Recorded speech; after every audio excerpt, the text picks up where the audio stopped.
ഒരു മതേതര പാർട്ടിയിൽ നിന്ന് ഏതെങ്കിലും ഒരു നേതാവ് BJP-യിലെത്തിയാൽ അവർക്കുടൻ തന്നെ തെളിയിക്കണം തങ്ങൾ കറകളഞ്ഞ വർഗീയവാദികളാണെന്ന്, കറകളഞ്ഞ വിദ്വേഷ പ്രചാരകരാണെന്ന്. അങ്ങനെ അടുത്ത കാലത്ത് BJP-യിലെത്തിയ നേതാവാണ് അസമിൽ നിന്നുമുള്ള സുസ്മിതാ ദേവ്. സുസ്മിതാ ദേവ് ഇത്തവണ തിരഞ്ഞെടുത്തത് ദക്ഷിണേന്ത്യക്കാരെയാണ്. ദക്ഷിണേന്ത്യക്കാരെ അധിക്ഷേപിക്കുന്നതിനായി അവർ നടത്തിയ പ്രയോഗമാണ് ലുങ്കിവാല.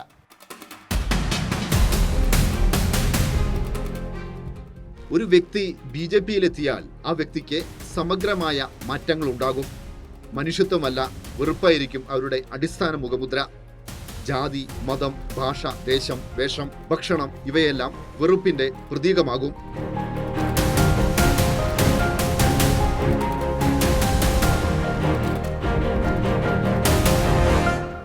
BJP നേതാവ് സുഷ്മിതാ ദേവിന്റെ ലുങ്കിവാല എന്ന അധിക്ഷേപം വ്യക്തിയാധിഷ്ഠിതമല്ല. ഇത് സംഘപരിവാറിന്റെ വിദ്വേഷ രാഷ്ട്രീയത്തിന്റെ പ്രതിഫലനമാണ്. ലുങ്കികൾ, ലുങ്കി ധരിക്കുന്ന ലുങ്കിവാലകൾ കുഴപ്പമാണത്രേ പറയുന്നത് രാജ്യം ഭരിക്കുന്ന BJP-യുടെ രാജ്യസഭാംഗം സുസ്മിതാ ദേവ്.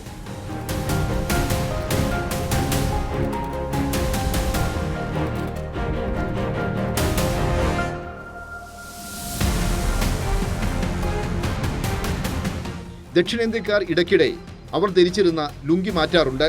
ഉഷിഞ്ഞാൽ ലുങ്കി മാറ്റുന്നത് സ്വാഭാവികമാണ്. അതുപോലെ പാർട്ടി മാറുന്ന ഒരു നേതാവാണ് സുസ്മിതാ ദേവ്.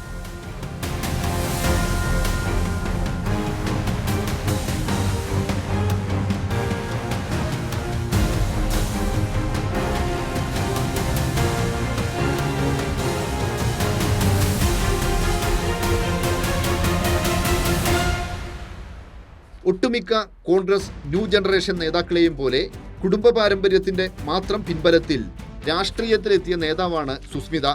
പിതാവ് സന്തോഷ് മോഹൻ ദേവ് അസമിലെ പ്രമുഖനായ കോൺഗ്രസ് നേതാവായിരുന്നു. കേന്ദ്രമന്ത്രിയും കോൺഗ്രസിന്റെ ദേശീയ നേതൃതലത്തിലെ അറിയപ്പെടുന്ന നേതാവുമായിരുന്നു. അസമിലെ സിൽച്ചറായിരുന്നു സന്തോഷ് മോഹൻ ദേവിന്റെ തട്ടകം. അദ്ദേഹം സിൽച്ചറിൽ നിന്നുള്ള ലോക്സഭാംഗമായിരുന്നു. സന്തോഷ് മോഹൻ ദേവ് അന്തരിച്ചപ്പോൾ മകൾ സുസ്മിതാ ദേവ് അനന്തരാവകാശിയായി. അസമിലെ പല കോൺഗ്രസ് നേതാക്കളെയും പോലെ സുസ്മിതയും പാർട്ടി വിട്ട് പുതിയ മേച്ചിൽപ്പുറങ്ങൾ തേടി.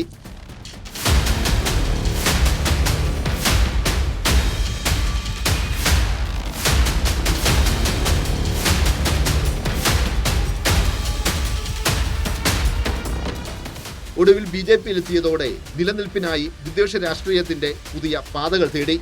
ഇതിന്റെ പ്രതിഫലനമാണ് സുസ്മിതയുടെ ലുങ്കിവാല പ്രയോഗം.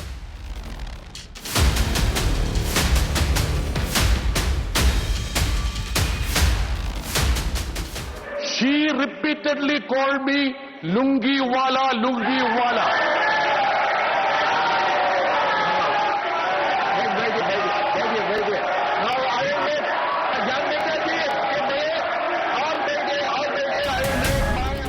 സുസ്മിതാ ദേവിനെ ലുങ്കിവാലകളുടെ ചരിത്രവും വർത്തമാനവും അറിയില്ല. BJP-ക്ക് വളരാനാവാത്തതുകൊണ്ട് തന്നെ ദക്ഷിണേന്ത്യയിൽ ഇന്ന് കലാപങ്ങളില്ല. സാമുദായിക സംഘർഷങ്ങൾ നന്നേ കുറവ്. രാജ്യത്തിന്റെ മറ്റ് മേഖലകളെ അപേക്ഷിച്ച് ദക്ഷിണേന്ത്യൻ സംസ്ഥാനങ്ങൾ കൂടുതൽ വികസിതമാണ്.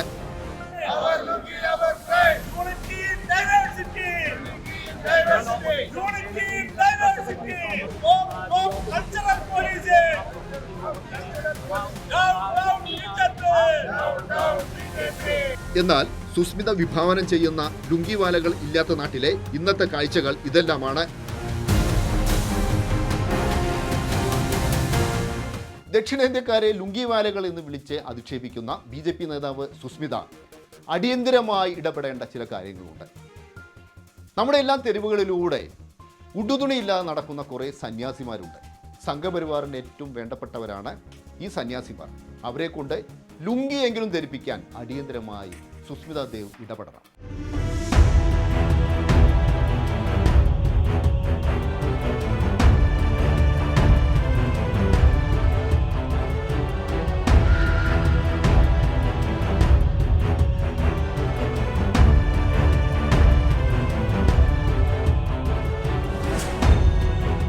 അടുത്തിടെ കേന്ദ്ര ധനമന്ത്രി നിർമ്മല സീതാരാമൻ കമ്മ്യൂണിസ്റ്റുകാരെ ഭീരുക്കൾ എന്ന് വിളിച്ചു. നിർമ്മല സീതാരാമൻ VD സവർക്കറുടെ ജീവചരിത്രം വായിച്ചിരിക്കുന്നു. VD സവർക്കർ ബ്രിട്ടീഷുകാർക്ക് എഴുതിയ മാപ്പപേക്ഷകൾ ശ്രദ്ധിച്ചു വായിക്കണം. John Brittas can please stay here if he wants to hear one line, sir. Yes, That's a typical communist style. Blast everybody with not facts. Twist the facts and do something, and also demand my right, I have to speak, all that. And when actually the replies are going to be given to them point by point, they don't have the courage. Cowards! Nirmala Sitharaman തന്നെ കമ്മ്യൂണിസ്റ്റുകാരെ കുറിച്ച് അങ്ങനെ പറയണം. ബ്രിട്ടീഷുകാർക്ക് 10-11 മാപ്പപേക്ഷ കൊടുത്ത സവാർക്കറുടെ അനുയായിയാണ്. BBC കണക്ക് പ്രകാരം 11 സവാർക്കറുടെ grand നെഫ്യൂവിൻ്റെ കോടതിയിലെ സാക്ഷ്യപ്രകാരം 10.